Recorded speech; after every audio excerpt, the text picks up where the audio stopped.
राधे राधे दोस्तों, हर हर महादेव। तो कैसे हैं आप सब? आपका मेरे चैनल पे फिर से बहुत बहुत स्वागत है। आज मैं आपके लिए त्र्यंबकेश्वर ज्योतिर्लिंग की एक वीडियो लेके आई हूँ। जी हाँ, जो हमारे 12 ज्योतिर्लिंग में है 10वां ज्योतिर्लिंग है त्र्यंबकेश्वर ज्योतिर्लिंग, जो कि नासिक में है।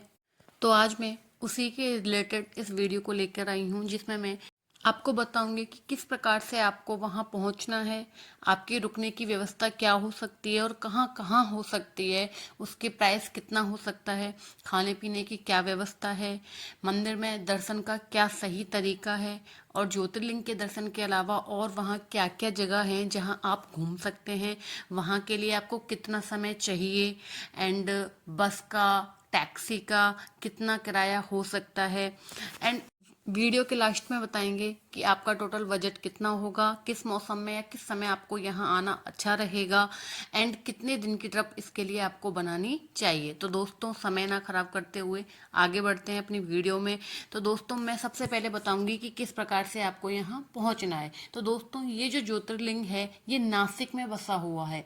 तो अगर आप ट्रेन से आना चाहते हैं तो सबसे अच्छा जो आपके लिए नियरेस्ट रेलवे स्टेशन पड़ता है वो नासिक रोड रेलवे स्टेशन पड़ता है। हाँ जी, नासिक रोड रेलवे स्टेशन आप आ जाइए, यह वेल कनेक्टेड है, हर जगह से यहाँ की ट्रेन आपको मिल जाएगी। यदि यहाँ की नहीं मिलती तो आप पुणे होके भी आ सकते हैं।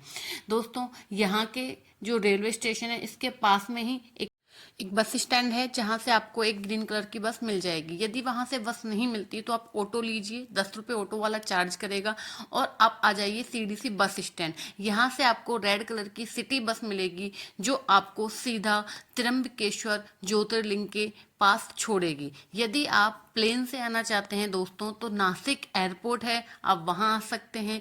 यदि डायरेक्ट फ्लाइट नहीं मिलती तो आप पुणे या मुंबई एयरपोर्ट भी आ सकते हैं। अब बात करते हैं त्र्यंबकेश्वर मंदिर पर पहुंचने के बाद स्टे की। दोस्तों, अब हम बात कर रहे हैं स्टे की। तो इसके दो ऑप्शन है, या तो आप नासिक में रुकिए या आप त्र्यंबकेश्वर ज्योतिर्लिंग के आसपास रुकिए। यदि आप त्र्यंबकेश्वर ज्योतिर्लिंग के आसपास रुकना चाहते हैं तो वहाँ मंदिर के पास काफ़ी धर्मशालाएं, होटल, होम स्टे बने हुए हैं। बट मैं आपको एक सबसे अच्छा और सस्ता साधन बता रही हूँ, वो है श्री गजानन महाराज की जो धर्मशाला है। वो जो गजानन ट्रस्ट की धर्मशाला है, उनका जो चार्ज है वो काफ़ी मिनिमम रहता है, सुविधाएं बहुत अच्छी रहती हैं। वैसे मैं आपको बता दूं, श्री गजानन महाराज जी का जो मंदिर है वो सेगांव महाराष्ट्र में बना हुआ है। यदि आप वहाँ भी जाना चाहते हैं तो मुझे कमेंट करके बताना, मैं आपको उसके रिलेटेड भी वीडियो बनाकर दूंगी। दोस्तों, या तो आप यहाँ पे रुक सकते हैं, यहाँ जो रूम का चार्ज होता है वो लगभग 400 रुपये से स्टार्ट होता है, और 400 रुपये में आप अपनी पूरी फैमिली के साथ एक नॉर्मल रूम में रुक सकते हैं और यहाँ रुककर दर्शन कर सकते हैं। इससे मंदिर की दूरी लगभग 500 मीटर रहती है। यदि दोस्तों आप मंदिर के पास में रुकना चाहते हैं अन्य धर्मशालाएं में, तो वहां भी आप रुक सकते हो, वहां भी कोई समस्या नहीं है। लेकिन यदि आप नासिक में रुकना चाहते हो दोस्तों, तो वहां पर आपको होटल लेना पड़ेगा। यदि आप नासिक में रुकते हैं तो वहां पर आपको होटल लेना पड़ेगा, और होटल का चार्ज लगभग 600 रुपये से स्टार्ट हो जाता है।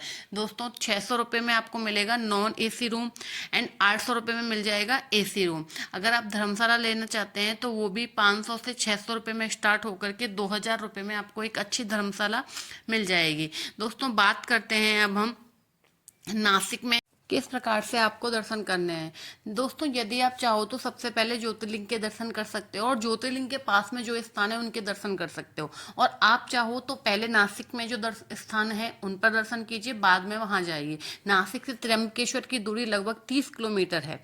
ठीक है दोस्तों, अब चलते हैं दर्शन की ओर। तो सबसे पहले हम अपने ज्योतिर्लिंग के दर्शन करते हैं। चलिए दोस्तों, लाइन में लगते हैं। आपको याद रखना है कि यहाँ पर जो समय है वो इस प्रकार से रहता है कि जब आप फेस्टिवल्स के समय पे आते हैं तो थोड़ा भीड़ रहती है और लगभग लग जाता है 4 से 5 घंटा।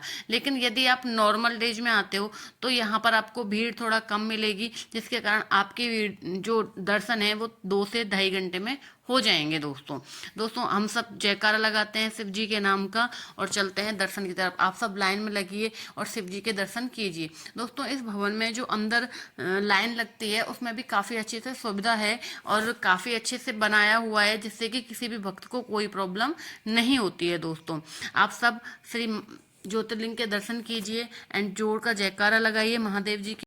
नाम का एंड कमेंट बॉक्स में हर हर महादेव जरूर लिखिए।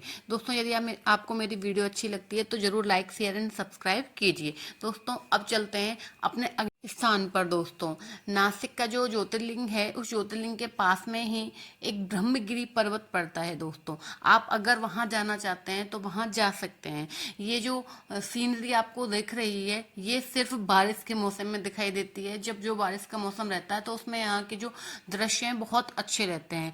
बाकी सर्दियों में, गर्मियों में हर समय ये मंदिर खुला रहता है, आप यहाँ जा सकते हैं। लेकिन यहाँ जाने के लिए आपको ट्रैकिंग करनी पड़ेगी दोस्तों, जो कि रास्ता है वो बहुत ही कठिन है।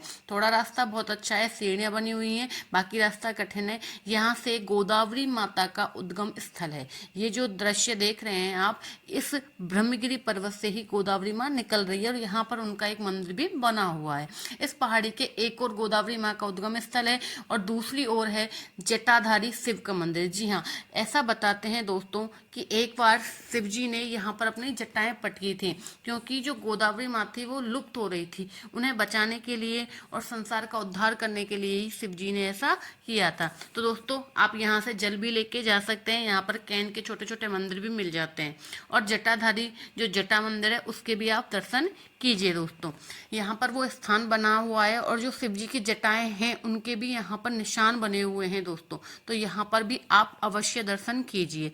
इसके बाद में दोस्तों आप जा सकते हैं दूसरी पहाड़ी पर, वो है सप्तश्रृंगी पहाड़ी। इस पहाड़ी पर माता सप्तश्रृंगी का देव स्थान बना हुआ है। दोस्तों एक पहाड़ी है, देखो दोस्तों मैं सिर्फ ये बता रही हूँ, आपका जाना ना जाना आप पे डिपेंड करता है। ये पहाड़ियों के आप दर्शन कीजिए, यहाँ पर काफी पुराने पुराने हैं, लेकिन सभी पे आपको ट्रैकिंग करनी पड़ेगी दोस्तों। और ये पहाड़ियाँ काफ़ी ऊंची हैं, यहाँ पर रास्ते बने हुए हैं लेकिन वो काफ़ी टफ हैं। अब बात करते हैं हम नासिक में दर्शन की। तो दोस्तों जब आप नासिक आ जाते हैं तो नासिक में सबसे पहले जाइए आप तपोवन। दोस्तों इस तपोवन में ही 4 से 5 कुंड बने हुए हैं, अग्नि कुंड एंड जल कुंड, वायु कुंड, इस प्रकार से यहाँ सीता कुंड, इस तरीके से बनाए हुए हैं। ऐसा बताते हैं कि सीता जी ने अपने आप को इस अग्नि कुंड में ही समर्पित किया था। यहाँ पर जो पुजारी जी हैं उन्होंने हमें इसकी व्याख्या भी की थी। और यहाँ पर कपिला नदी और गोदावरी नदी का उद्गम स्थल भी है, तो आप वो भी देख सकते हैं। दोस्तों यहाँ पर कपिला नदी और जो गोदावरी नदी है उन दोनों का जल मिल रहा है। दोस्तों ऐसा बताते हैं जब जो रावण है वो हरण करने आया था तो सीता जी ने स्वयं को अग्निकुंड में समर्पित कर दिया था एंड जो गई थी उनके साथ वो सिर्फ माया की थी। यहाँ पे ऑटो आते हैं, अब हम ऑटो पकड़ के चलेंगे हमारे रामघाट, जो गोदावरी जी का घाट है जहाँ पर महाकुंभ लगता है। दोस्तों अब हम वहाँ पहुँचते हैं। दोस्तों ये जो महाकुंभ है ये रामघाट पे लगता है। दोस्तों कुछ लोग यहाँ पर स्नान कर रहे हैं और सभी श्रद्धालु आकर के इस स्थान पर जरूर स्नान करते हैं। दोस्तों मैं आपको बताऊं कि इस घाट के पास में काफी मंदिर बने हुए हैं। एक शिव जी का मंदिर बना हुआ है जिन्हें कहते हैं कर्पूरेश्वर महादेव। जी हाँ, कर्पूरेश्वर महादेव जी के भी आप दर्शन कीजिए। इसके पास में ही, इसके पीछे की साइड में एक मंदिर बना हुआ है दोस्तों, जो है गौतम ऋषि जी का मंदिर, जो कि वर्ष में 12 वर्ष में एक बार खुलता है जब यहाँ पर कुंभ लगता है। तो ये मंदिर 12 वर्ष में एक बार खुलता है। ऐसा बताते हैं कि इसी स्थान पर जो गौतम ऋषि हैं उन्होंने शिव जी का आह्वान किया और जो गोदावरी माता है उनको धरती पे लाने के लिए तपस्या की थी। यहाँ पे भी आप दर्शन अवश्य करें। मंदिर खुला नहीं होगा लेकिन बाहर से दर्शन हो जाते हैं। फिर चलते हैं इसके पास में बने हुए कपिलेश्वर महादेव। दोस्तों यहाँ की भी एक अलग व्याख्या है। ऐसा माना जाता है कि विश्व में केवल यही ऐसा मंदिर है जहाँ पर नंदी जी विद्यमान नहीं है, क्योंकि शिव जी के हर मंदिर में नंदी जी विद्यमान रहते हैं, लेकिन इस मंदिर में जो नंदी जी हैं वह नहीं है, क्योंकि इस मंदिर के बनने के बाद में ही शिव जी ने नंदी जी को अपना गुरु माना था, क्योंकि इस स्थान पर जो शिव जी हैं उनसे ही ब्रह्म हत्या हुई थी और उसके पाप को मुक्त होने के लिए उन्होंने गोदावरी स्नान किया।